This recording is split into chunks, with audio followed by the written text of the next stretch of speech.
Newstalk ZB. Lads in the commentary box after 8, 23 to 8. Prime Minister is with us. Very good morning to you. Good morning, Mike. How are you? I'm very well indeed, and thank you for coming along on Friday night. It was a great celebration, wasn't it? Well, I mean, yes, it was. But I mean, at the end of the week that you had, then I enjoyed it after my week. Well, that's good. That's good. So that's a genuine outlet for a guy who's busy and could probably go home and just, I had a lot on the week, as you obviously observed, and Yes. and to be able to get to the end of the week and to be able to hang out with a whole bunch of legends at the ZB network and talk about the history of the last 100 years, it was fun. It was nice, relaxed. Good.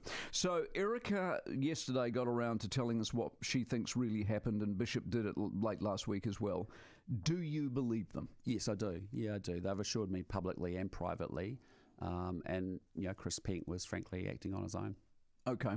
Have you talked to Pink post-sacking him? I had a good chat to him when I did sack him, and it was completely, he was actually completely reasonable. He understood it's untenable. He understood that was what was going to happen, and it was a very positive conversation. But I haven't spoken to him since. Did you ask him at any point something like, why? No, I didn't. But it's just that, as I said, I explained it. He launched it. It failed. We had a vote of confidence, and we move on. But incredibly frustrating, incredibly a big distraction, last week that we didn't need, frankly, and we should be focused on the New Zealand people. So a lot of people, of course, won't believe Erica and they won't believe Chris Bishop. Why do you? Well, because I've publicly and privately actually assured me that. I've had conversations with both of them, and I need to take them at their word. I genuinely believe they're outstanding ministers, and when they reassure me, that's what did they reassure you of? Did they reassure you they had confidence in you, or did they reassure you they had nothing to do with Pink? Both. Yeah, I think, and you've seen them do that publicly as well, which is to say, look, they had nothing behind. They weren't involved with Chris Pink. It was a sole action, and they fully support the Prime Minister. And I take them at their word. I mean, they are, as you know, they've got a pretty good team of ministers, and they're key players, and I want them to. That was the unfortunate thing about the whole thing, because they are good at what they do. Yeah. Whether or not they were looking to knife you in the back. For those who, and you will have read some of it over the weekend, if not last week, those who think you are mortally wounded now, you say what? Oh, disagree completely. I guess I have a different approach to it a little bit, Mike. I mean, you got to remember, I looked at the 2017 to 21 period of the National Party when it was in civil war and meltdown. It had 5 leaders in 5 years. Part of coming in 2022 as the new leader is to say, look, when we have unrest, when we have these disagreements, I'm sorry, we are going to get in a room and deal with it here and now and nip it in the bud and sort it out. Because otherwise, if you let that stuff fester, you end up being in a situation like we see in the UK, 7 prime ministers in 10 years. You saw it in Australia, the constant churn with Labour and Liberal leaders. I saw it in the National Party in that period of time, and it's incredibly, demoralising, incredibly destabilising, and a total utter distraction. So it does, cause. I get it up front. It causes, frustration in a given week and a distraction in a given week. But I'd sooner sort it out and move on. Can you say hand on heart here on this middle August morning that it will not happen again? Will not happen again. Between now and November 7th? Absolutely. 100%. Absolutely. It is done and dusted. You can imagine there were some very robust conversations inside caucus on all sides, and it will not be happening, no. Is any of it, do you think, upon reflection, a reflection on your leadership? Well, I think it's a reflection on mistakes that I made. If I think about those, that 2-week period, I've made mistakes.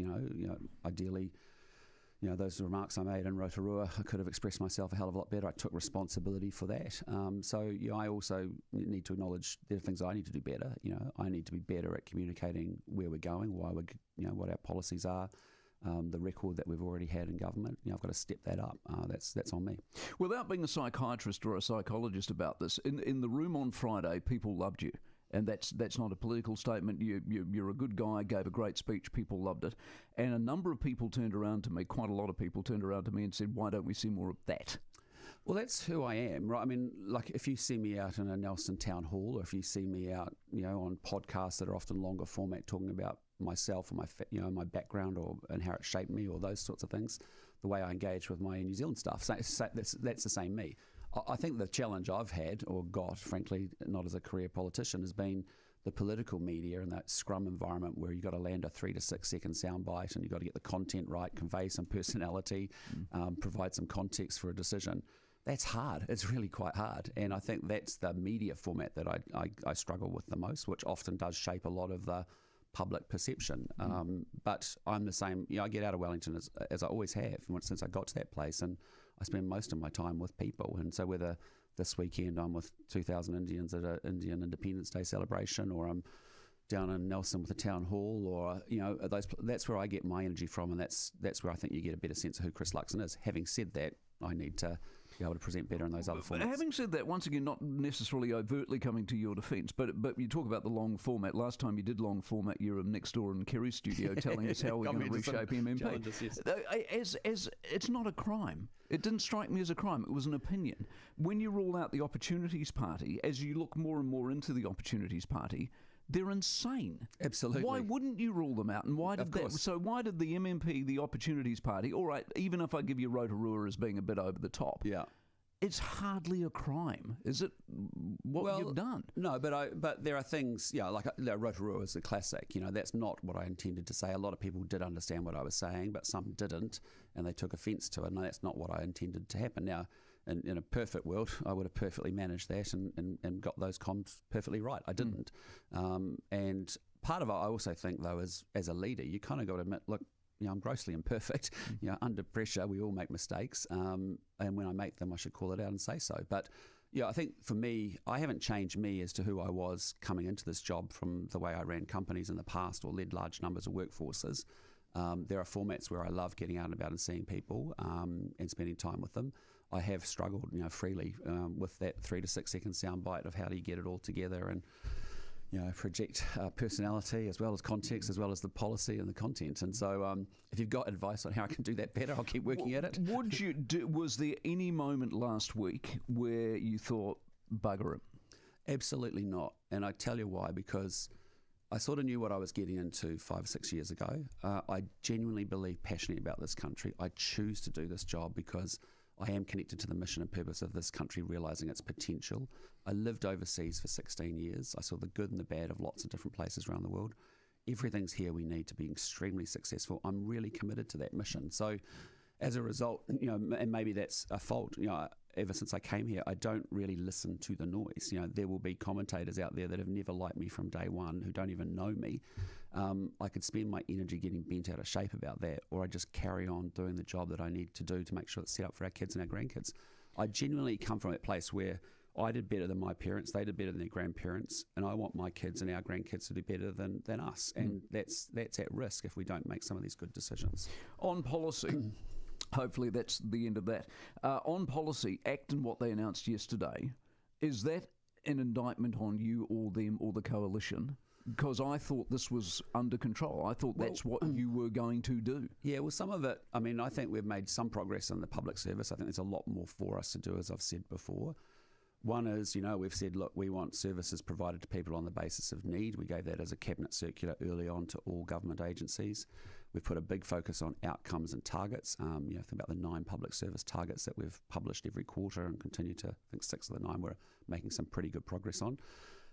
If I think about, getting more efficiency, the MCERT merge, that's all very interesting. But to be honest, we haven't really tackled public sector reform in the way that we need to, and that's why the second term is really important, because we have to make a much more efficient, better service-oriented public service, and that's why I say it's got to be technology-enabled, customer-focused service organisations, fewer agencies, cleaner structures, just the basic stuff. So two-part question then. I'm assuming you're aligned-ish with ACT and what they said yesterday, and you said we'll be on board with that. Well, I haven't seen the specifics of the detail of what they've proposed. I know they're taking Section 73 out, and that's, when you favour Maori or disability over who's best for the job. To be honest, I think we've made that message pretty clear to the public service. But it's not working, though, is their argument? Well, that may be their view, but the biggest size of the prize, frankly, is we're spending a huge amount of money. We've got a lot of people in there, and we're spinning our wheels and actually not going fast enough into places we need to go to. So the bigger opportunity is to say, if you think about the Singaporean public service system, how they organise. If I think about the Finnish system, I even look at New South Wales.